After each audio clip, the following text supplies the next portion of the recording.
ಬಾಗಲಕೋಟೆ ಜಿಲ್ಲೆ ಹುನಗುಂದ ತಾಲೂಕಾ ವಿಶ್ವಕರ್ಮ ಕಟ್ಟಡ ಕಾರ್ಮಿಕರ ಕಾರ್ಪೆಂಟರ ಸಂಘ ಹಾಗೂ ವಿಶ್ವಕರ್ಮ ಸಮಾಜ ಹುನಗುಂದ ಘಟಕದ ಸಹಯೋಗದಲ್ಲಿ ದಿನಾಂಕ ಸೆಪ್ಟೆಂಬರ್ 17, 2025 ರಂದು ವಿಶ್ವಕರ್ಮ ಪೂಜಾ ಮಹೋತ್ಸವದ ಭಾವಚಿತ್ರದ ರಥೋತ್ಸವದ ಮೆರವಣಿಗೆಯು ಅಪರಾಹ್ನ 12 ಗಂಟೆಗೆ ಹಾಗೂ ವೇದಿಕೆ ಕಾರ್ಯಕ್ರಮವು ಮಧ್ಯಾಹ್ನ 2 ಗಂಟೆಗೆ ಹುನಗುಂದ ಪಟ್ಟಣದ ಗುರುಭವನದ ಸಭಾಂಗಣದಲ್ಲಿ ಪಾಲತಿಯ ಶ್ರೀಕ್ಷೇತ್ರ ಮೌನೇಶ್ವರ ಮಠದ ಶ್ರೀನೀಲಕಂಠ ಮಹಾಸ್ವಾಮಿಗಳು, ಪಂಚಾನನ ಗುರುಗಳು ಮತ್ತು ಶ್ರೀಗುರಪ್ಪಯ್ಯ ಮಹಾಸ್ವಾಮಿಗಳು, ಪಂಚಾನನ ಗುರುಗಳ ದಿವ್ಯ ಸಾನ್ನಿಧ್ಯದಲ್ಲಿ ಹಾಗೂ ಸಮಾಜದ ಹಿರಿಯ ಮುಖಂಡರಾದ ತಿಪ್ಪಣ್ಣ ಕಮ್ಮಾರರ ಅಧ್ಯಕ್ಷತೆಯಲ್ಲಿ ಜರುಗಿತು. ಮೊದಲಿಗೆ ವಿಶ್ವಕರ್ಮನವರ ಭಾವಚಿತ್ರದ ರಥೋತ್ಸವದ ಮೆರವಣಿಗೆಯು ಹುನಗುಂದ ಪಟ್ಟಣದಲ್ಲಿ ಮುತ್ತೈದೆಯರು ಮತ್ತು ಕುವಮ್ರಿಯರ ಕುಂಭಮೇಳ ಹಾಗೂ ಪುರವಂತಿಕೆರ ಶಸ್ತ್ರನೃತ್ಯ ಮೇಳ ಮತ್ತು ಧ್ವನಿವರ್ಧಕ ಧಾರ್ಮಿಕ ಗೀತೆಗಳ ಪ್ರಸರಣ ಹಾಗೂ ಪಟಾಕಿ ಮತ್ತು ಸಿಡಿಮದ್ದುಗಳಬ್ಬರದಲ್ಲಿ ಸಾಗಿದ ಮೆರವಣಿಗೆಯು ಪಟ್ಟಣದ ಪ್ರಮುಖ ಬೀದಿಗಳಲ್ಲಿ ಸಂಚರಿಸಿ ಗುರುಭವನಕ್ಕೆ ತಲುಪಿತು. ನಂತರ ಜರುಗಿದ ವೇದಿಕೆ ಕಾರ್ಯಕ್ರಮದಲ್ಲಿ ಸಂಘದುಪಾಧ್ಯಕ್ಷರಾದ ಶೇಖರ ವಿಬಡಿಗೇರರು, ಪ್ರಾಸ್ತಾವಿಕ ಪರ ಹಾಗೂ ಸಂಘಟನಾ ಕಾರ್ಯದರ್ಶಿಗಳಾದ ವೇಗೌಡರರು, ಉಪನ್ಯಾಸಪರ ಹಾಗೂ ಮಾಜಿ ಶಾಸಕ ದೊಡ್ಡನಗೌಡಜಿ ಪಾಟೀಲರು, ಉದ್ಘಾಟನಾಪರ ಹಾಗೂ ಶ್ರೀಗಳು ಆಶೀರ್ವಚನಪರ ಮಾತುಗಳನ್ನಾಡಿ ಸಂಸ್ಕೃತದ ಶ್ಲೋಕವನ್ನು ಉಲ್ಲೇಖಿಸುತ್ತಾ ವಿಶ್ವಕರ್ಮೆಂದರೆ ಸಕಲ ಬಲ್ಲವನೆಂದು ಹಾಗೂ ಋಗ್ವೇದದ ಪ್ರಕಾರ ಸೃಷ್ಟಿಯ ದೇವತೆಗಳಿಗೆ ರೂಪ ನೀಡಿದ ಮತ್ತು ಸ್ಕಂದಪುರಾಣ ಪ್ರಕಾರ ಧರ್ಮರ್ಷಿಯ 8ನೇ ಅವತಾರ ಪುರುಷನಾಗಿ ಜನಿಸಿದವನೇ ವಿಶ್ವಕರ್ಮನಾಗಿದ್ದಾನೆಂದರು. ನಂತರ ಮಹಾಭಾರತದಲ್ಲಿ ಜನ್ಮ ತಾಳಿದ ತರುವಾಯ ಅಮರಾವತಿ ಪಟ್ಟಣದಲ್ಲಿ ಸಕಲ ದೇವತೆಗಳ ನಿರ್ಮಾಣ, ಶ್ರೀಲಂಕೆಯಲ್ಲಿ ಸ್ವರ್ಣಮಂದಿರ ನಿರ್ಮಾಣ, ಕೃಷ್ಣನಿಗೆ ದ್ವಾರಕಾನಗರಿಯ ನಿರ್ಮಾಣ, ವಿಷ್ಣುವಿಗೆ ಸುದರ್ಶನ ಚಕ್ರ, ಇಂದ್ರನಿಗೆ ವಜ್ರಾಯುಧ, ಕರ್ಣನಿಗೆ ಕರ್ಣಕುಂಡುಲ, ಶಂಕರನಿಗೆ ತ್ರಿಶೂಲ, ರಾವಣನಿಗೆ ಪುಷ್ಪಕ ವಿಮಾನ ಸಿದ್ಧಪಡಿಸಿದ ಇತಿಹಾಸ ಬಿಚ್ಚಿಟ್ಟರು. ನಂತರ ಪ್ರಸ್ತುತ ಸರ್ವಜಾತಿ ಮತ್ತು ಜನಾಂಗದವರ ಕಟ್ಟಡ, ರೈತಾಪಿ ಬಳಗದ ಹಾಗೂ ಮಹಿಳೆಯರಿಗೆ ಚಿನ್ನದ ಅಲಂಕಾರಿಕ ಆಭರಣ ಸೇರಿ ಇತರೆ ಅವಶ್ಯವಿರುವ ಆಯುಧಗಳ ತಯಾರಿಸಿ ಸರ್ವಜನಾಂಗಗಳ ಸೇವೆಗೈಯುತ್ತಾ ಎಲ್ಲರನ್ನೂ ಒಳಗೊಂಡು ಜೊತೆಗೆ ಕೊಂಡೊಯ್ಯುವ ಅದು ಏಕೈಕಧರ್ಮೆಂದರೆ ವಿಶ್ವಕರ್ಮವಾಗಿದೆ ಎಂದು ಬಣ್ಣಿಸಿದರು. ನಂತರ ಮಾಜಿ ಶಾಸಕ ದೊಡ್ಡನಗೌಡರು ಕೇಂದ್ರ ಸರ್ಕಾರವು ವಿವಿಧ ಚಿಕ್ಕ ಚಿಕ್ಕ ಕೌಶಲ್ಯ ಕಸಬುದಾರರಿಗೆ ಹಣಕಾಸಿನ ಸಹಾಯಧನದಿಂದ ಪ್ರೋತ್ಸಾಹಿಸುತ್ತಾ ಅಗತ್ಯ ಜೀವನೋಪಾಯ ಉತ್ತೇಜಿಸುತ್ತಿರುವುದನ್ನು ಪ್ರಸ್ತಾಪಿಸುತ್ತಾ ಅದರ ಸದುಪಯೋಗ ಪಡೆಯುವಂತೆ ಕರೆ ನೀಡಿದರು.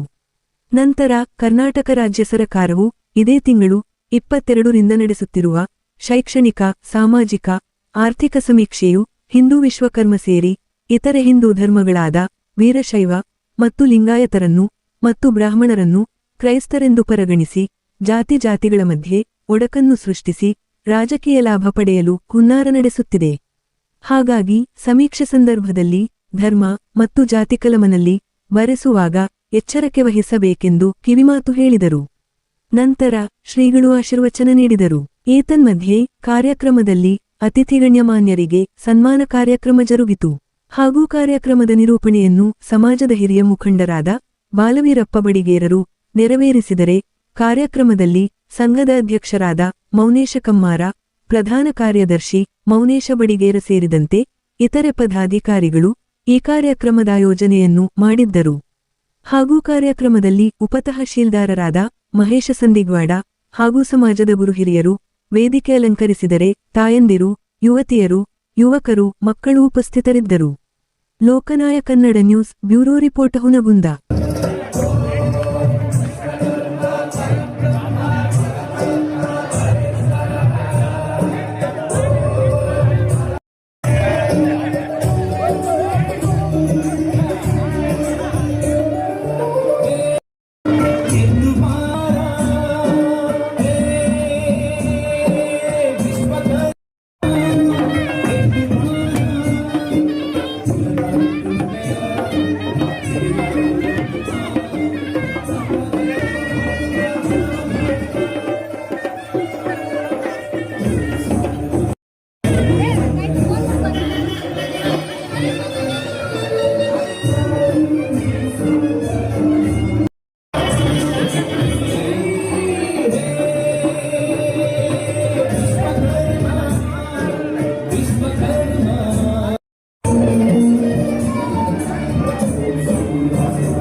ಎಸ್.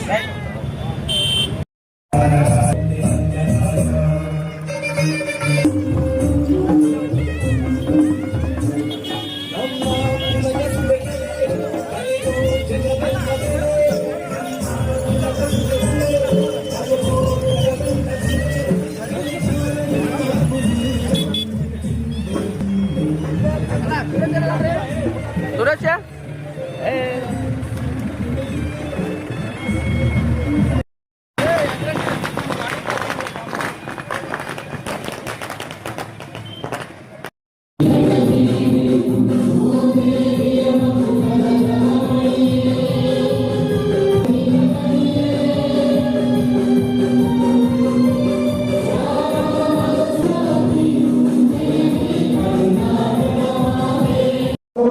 ಕ್ಷೇತ್ರ ಇವರಿಗೆ ಸಮಾಜದ ಪರವಾಗಿ ಕುಟುಂಬದ ಸ್ವಾಗತ ಬಯಸ್ತಾ ಇವರಿಗೆ ಶ್ರೀ ಶ್ರೀಕಂಠ ವೆಂಕಟೇಶ್ವರರು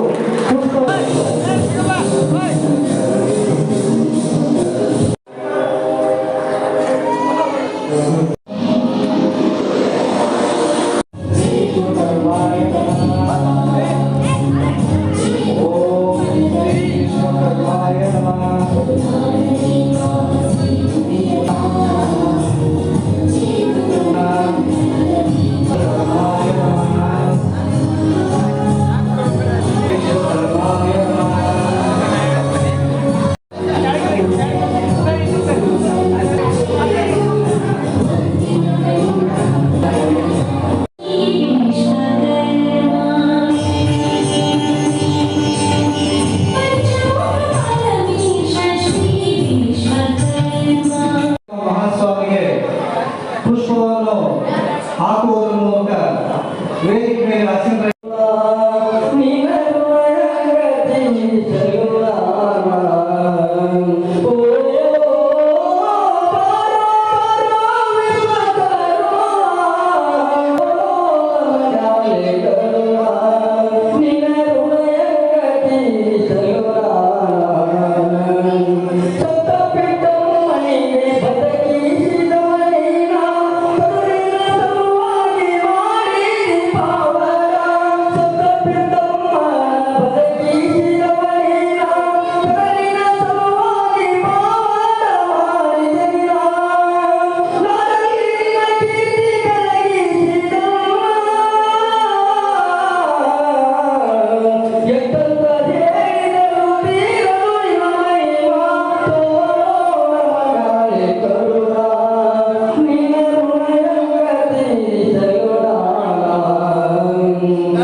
ಎಲ್ಲ ಸಮಾಜದ ಒಗ್ಗೂಡಿಸಿ ಈ ಕಾರ್ಯಕ್ರಮವನ್ನು ಯಶಸ್ವಿಯಾಗಿ ಮಾಡಲಿದ್ದೀವಿ.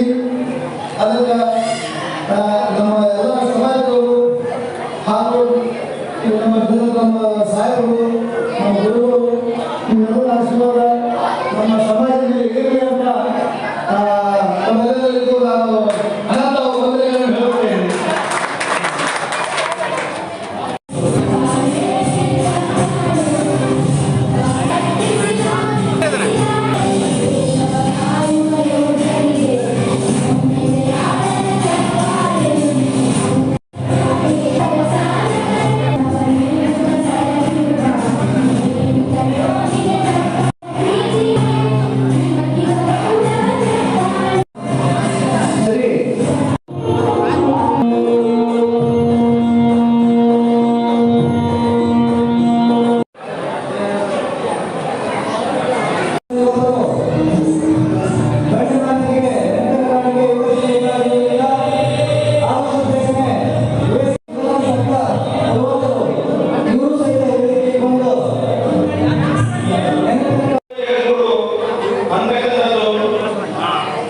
ಭಗವಾನ್ ವಿಶ್ವಕರ್ಮನ ಪದ ಅದೊಂದು ಹೆಸರಲ್ಲ, ಒಂದು ದೇವರ ಹೆಸರಲ್ಲ, ಒಂದು ಶಕ್ತಿ ಅಲ್ಲ, ಒಂದು ಸಮುದಾಯ ಹೆಸರಲ್ಲ, ಒಂದು ಶಕ್ತಿಯ ಹೆಸರನ್ನು ವಿಶ್ವ ಎಂದರೆ ಬ್ರಹ್ಮಾಂಡ, ಕರ್ಮ ಎಂದರೆ ಸೃಷ್ಟಿ. ಬ್ರಹ್ಮಾಂಡ ಸೃಷ್ಟಿಯ ಹೆಸರು ಬ್ರಹ್ಮಾಂಡದಲ್ಲಿ ಕಾಣುವ ಗ್ರಹಗಳು, ನಕ್ಷತ್ರಗಳು, ಉಲ್ಕೆಗಳು, ಪಶು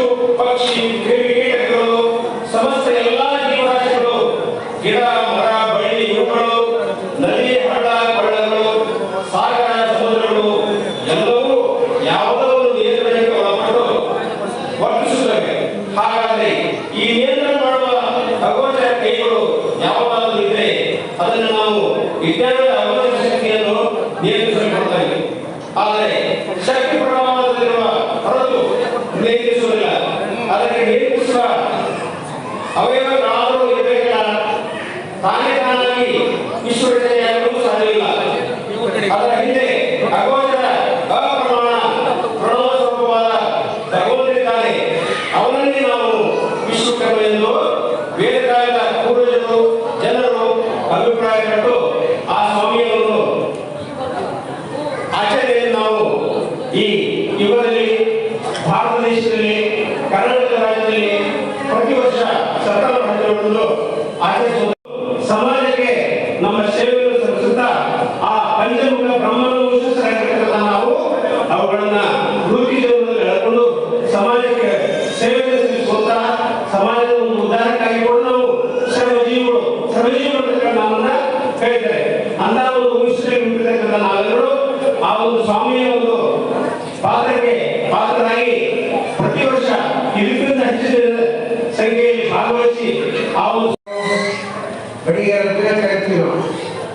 ಹಾಗೆಯೇ ನಾವು ರೈತಾಪಿ ವರ್ಗ ಇವತ್ತು ಈ ದೇಶದಲ್ಲಿ ಈಗಿನ ಮೆಷಿನ್ಗಳ ಫ್ಯಾಕ್ಟರಿಗಳ ಬೆಳೆಯೋದು. ಆದರೆ ಮುಂಚೆಯಿಂದ ತಲೆತಲಾಂತರದಿಂದ ಸಾವಿರಾರು ವರ್ಷಗಳಿಂದ ಇವತ್ತು ಏನಾದರೂ ನಮ್ಮ ರೈತರು ಕೂರಿಗೆ ಕುಂಟಿ ಎಡೆಗಳಲ್ಲಿ ಅವೆಲ್ಲ ಉಪಕರಣಗಳನ್ನ ಯಾರು ಮಾಡಿಕೊಡ್ತಿದ್ರು? ಅಡಿಗೆರು ಮಾಡಬೇಕು. ಹೀಗಾಗಿ ಬರೀ ರೈತ ತಾನು ಬಿಡ್ಲಿಕ್ಕೆ ಹೋಗ್ಬೇಕಾದ್ರೆ ಮೊದಲು ಕೂರಿಗೆ ಹಾಸ್ತದ. ಕೂರಿಗೆ ಅದನ್ನ ಯಾಕಂದ್ರೆ ಕೂರಿಗೆ ಕಳೆದು ಬಿಟ್ಟು ಹಾಕಬಾರ್ದು. ಅದು ಒಳ್ಳೆ ಹದವಾಗಿ ಭೂಮಿಯಲ್ಲಿ ಆಯ್ಕೆಕಂತ ಒಂದು ವ್ಯವಸ್ಥೆಯನ್ನ ನಿಪುಣರಾದಂಥ ಈಗಿನ ಕಾಲದಿಂದಲೂ ನಿಪುಣತೆಯನ್ನು ಹೊಂದಿರತಕ್ಕಂಥ ಸಮಾಜದ ಜನರು ಬೆಳೆಯಲು ಯಾವಾಗ ಮಳೆಗಾಲ ಬಂತು ಅಂದ್ರೆ ಕೂರಿಗೆ ಹಾಸೋದು, ಆಮೇಲೆ ಬೆಳೆ ಸ್ವಲ್ಪ ಎತ್ತರ ಬಂದಾಗ ಅವನು ಎಡಿ ಕುಟ್ಟಿ ರೆಡಿ ಮಾಡೋದು. ಹೀಗೆ ಅನೇಕ ಪರಿಕರಗಳನ್ನ ಇವತ್ತು ಏನು ರೈತ ಬೆಳೆ ಬೆಳೆಯಲಿಕ್ಕೆ ಬೇಕಾಗಿರ್ತಕ್ಕಂಥ ಪರಿಕರಗಳನ್ನ ತಯಾರು ಮಾಡಿಕೊಡ್ತಕ್ಕಂಥವ್ರು. ಹಾಗೆಯೇ ಕಟ್ಟಡ ಕಾರ್ಮಿಕರು ಈಗೆಲ್ಲ ಬಿಲ್ಡಿಂಗ್ ಕಟ್ಟಬೇಕಾಗಿಲ್ಲ, ಅದಕ್ಕೆ ಬೇಕಾಗಿರ್ತಕ್ಕಂಥ ಕಾರ್ಯ. ಅದ್ರ ಜೊತೆಯಲ್ಲಿ ನಿಮ್ಮ ಕೈಯಲ್ಲಿ ಎಲ್ಲ ಮೆಟೀರಿಯಲ್ ಮಾಡಿದ್ರೆ ಬಂಗಾರ ಮಾಡ್ತಾರೆ. ಬಂಗಾರ ನಿಮ್ಮ ಕೈಯಲ್ಲಿ ಅತ್ಯಂತ ಸುಂದರವಾದ ಬೇಕಾಗಿರ್ತಕ್ಕಂಥ ಸುಂದರವಾದ ಏನು ಆಭರಣಗಳನ್ನು ಮಾಡಿಕೊಡ್ತಿದ್ದಾರೆ. ಇದು ಕುಲಕಸಬು ಅಕ್ಕಸಾಲಿಗಳು ಅಂತ ಹೇಳಿ. ಹೀಗಾಗಿ ವಿಶ್ವಕರ್ಮರು ಎಲ್ಲಾ ಸಮಾಜದವರಿಗೆ ಬೇಕಾಗಿರ್ತಕ್ಕಂಥ ಸಮಾಜ ಯಾವ್ದಾದ್ರಿದ್ರೆ ಅದು ವಿಶ್ವಕರ್ಮ ಸಮಾಜ ನಮಗಿದೆ. ಒಂದಿಲ್ಲ ಒಂದು ಹಂತದಲ್ಲಿ ನಿಮ್ಮ ಅವಶ್ಯಕತೆ ನಮಗಿದೆ. ರೈತರಾಗಿದ್ರೆ ನೀವು ಕೂಡಿಗೆ ಕುಟ್ಟಿ ಹಚ್ಕೊಡ್ಬೇಕು. ಶ್ರೀಮಂತರಾಗಿದ್ರೆ ನಮ್ಮ ಮನೆಯಲ್ಲಿ ಹೆಣ್ಮಕ್ಳು ಇರ್ಬೋದು. ಇತ್ತೀಚಿನ ಕಾಲದ ಗಂಡ್ಮಕ್ಳು ಕೂಡ ಹೆಚ್ಚೆಚ್ಚು ಅಭ್ಯಾಸ ಮಾಡಿರುವಂತ ವಿಶ್ವಕರ್ಮ ಸಮಾಜಕ್ಕೆ ಕೊಡುಗೆಯನ್ನು ಕೊಟ್ಟಿರ್ತಕ್ಕಂಥದ್ದು. ಅಂದ್ರೆ ಎಲ್ಲಾ ರೀತಿಯ ಕಸುಬುದಾರರು ಕೂಡ ಇದರಲ್ಲಿ ಭಾಗವಹಿಸಬಹುದು, ಇದರ ಲಾಭವನ್ನು ಪಡೆದುಕೊಳ್ಳಬಹುದು. ಎಲ್ಲಾ ರೀತಿಯ ಕಸುಬುದಾರರು ಕೂಡ ಭಾಗವಹಿಸುವುದು, ಇದರ ಲಾಭವನ್ನು ಪಡೆದುಕೊಳ್ಳಬಹುದು. ಇವತ್ತು ನಾನೇ ಟೀಕೆ ಮಾಡಬೇಕಂತ ಹೇಳ್ತಾ ಇಲ್ಲ. ಟೀಕೆ ಮಾಡೋದಕ್ಕೆ ಅವಶ್ಯಕತೆ ಇಲ್ಲ. ಇದು ವೇದಿಕೆ ನನ್ನದಲ್ಲ, ಇದು ವೇದಿಕೆ ನನ್ನದಲ್ಲ. ನೀವು ನಾಳೆ ನಡೀತಕ್ಕಂಥ ಏನು ಜಾತಿ ಅವಶ್ಯಕತೆ ಇಲ್ಲ, ಜಾತಿಗಳಿಗೆ ಅವಶ್ಯಕತೆ ಇಲ್ಲ ಈ ರಾಜ್ಯದಲ್ಲಿ. ಯಾಕಂದ್ರೆ ಕೇಂದ್ರ ಸರ್ಕಾರ ಜನಗಣತಿ ಮಾಡತಕ್ಕಂಥ ಸಂದರ್ಭದಲ್ಲಿ ಅದು ಆಗಲೇ ನಿಮ್ಮ ಧರ್ಮ ನಿಮ್ಮ ಜಾತಿ ಅದರಲ್ಲಿ ಬಂದೇ ಬರುತ್ತೆ. ಆದರೆ ಇಲ್ಲಿ ಸುಮಾರು 400 ಕೋಟಿ ಹೆಚ್ಚು ಖರ್ಚು ಮಾಡಿ ಮತ್ತೊಮ್ಮೆ ಜಾತಿಗಣತಿ ಮಾಡತಕ್ಕಂಥ ಅವಶ್ಯಕತೆ ಇಲ್ಲ. ಆದರೆ ಇವತ್ತು ಸರ್ಕಾರ ಮಾಡಿ ಕೊಟ್ಟಿದೆ. ಇದರಲ್ಲಿ ಏನ್ ಮಾಡ್ತಾ ಇದೆ ಅಂದ್ರೆ ಸಮಾಜವನ್ನು ಹೊಡಿತಕ್ಕಂಥ ಕೆಲಸ ಮಾಡಿ ಇವತ್ತು ಈ ಸರ್ಕಾರ ಮಾಡ್ತಾ ಇದೆ ಅನ್ನೋದು ಮಾತನ್ನು ಕೂಡ ಹೇಳಬೇಕಾಗಿದೆ. ಯಾಕಂದ್ರೆ ಕ್ರಿಶ್ಚಿಯನ್ ಎಲ್ಲಿದ್ದಾರೆ ಇವತ್ತು ನೋಡಿ, ಸುಮಾರು 50ಕ್ಕೂ ಹೆಚ್ಚು ನಮ್ಮ ಹಿಂದೂ ಸಮಾಜಗಳ ಮುಂದೆ ಕ್ರಿಶ್ಚಿಯನ್ ಅಂತ ಬಂದಿದ್ದಾರೆ. ಇವತ್ತಿನ್ನೇನು ವಿಶ್ವಕರ್ಮ ಕ್ರೈಸ್ತರು ಕಾಲಂ ನಂಬರ್ 1376 ಅದರಲ್ಲಿ ವಿಶ್ವಕರ್ಮ ಕ್ರೈಸ್ತರು ಬಂದಿದ್ದಾರೆ. ಗುರುಗಳಾಗಿವೆ ಸಮಾಜಕ್ಕೆ ಒಂದು ಮಾರ್ಗದರ್ಶನ ಕೊಡಬೇಕು. ಜಾತಿ ಕಾಲದಲ್ಲಿ ಯಾವ ಬಳಸಬೇಕು, ಧರ್ಮದ ಕಾಲದಲ್ಲಿ ಯಾವ ಬಳಸಬೇಕು ಅನ್ನೋದನ್ನ ಮಾರ್ಗದರ್ಶನವನ್ನು ನೀವು ಕೊಟ್ಟಾಗ ಅವರಿಗೆ ದಾರಿ ತೋರಿಸಿದಾಗ. ಇಲ್ಲಾಂದ್ರೆ ಅನೇಕ ಇಲ್ಲೆಲ್ಲ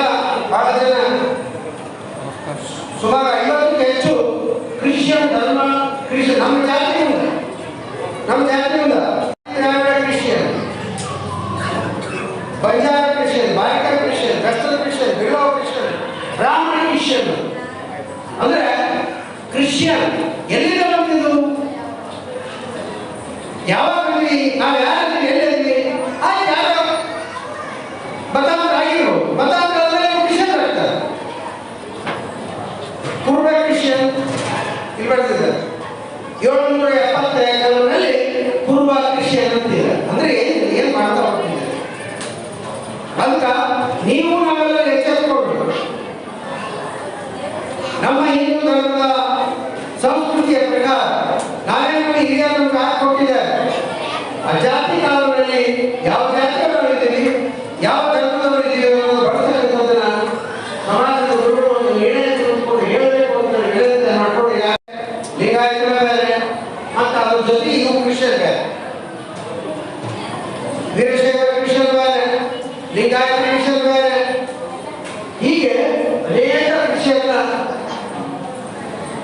ಉಪಪಂಗಡಗಳನ್ನ ಇದರಲ್ಲಿ ಸೇರಿಸಿ ಅಂದ್ರೆ ಡಿವೈಡ್ ಮಾಡಿಬಿಡೋದು. ಜಾತಿ ವ್ಯವಸ್ಥೆಯಲ್ಲಿ ಡಿವೈಡ್ ಮಾಡಿ ನೀವು ಹೇಳಿ ನಾವು ಹೇಳಿ ಅಂತ ಹೇಳಿ ನಮ್ಮಲ್ಲಿ ಒಂದು ಭಿನ್ನಾಭಿಪ್ರಾಯ ಬಂದು ಏನಪ್ಪ ಅಂದ್ರೆ ಇದು ಸಮಾಜ ಅಧೋಗತಿಗೆ ಹೋಗ್ತಕ್ಕಂಥ ಕೆಲಸ ನಡೀತಾ ಇದೆ. ಆದ್ರಿಂದ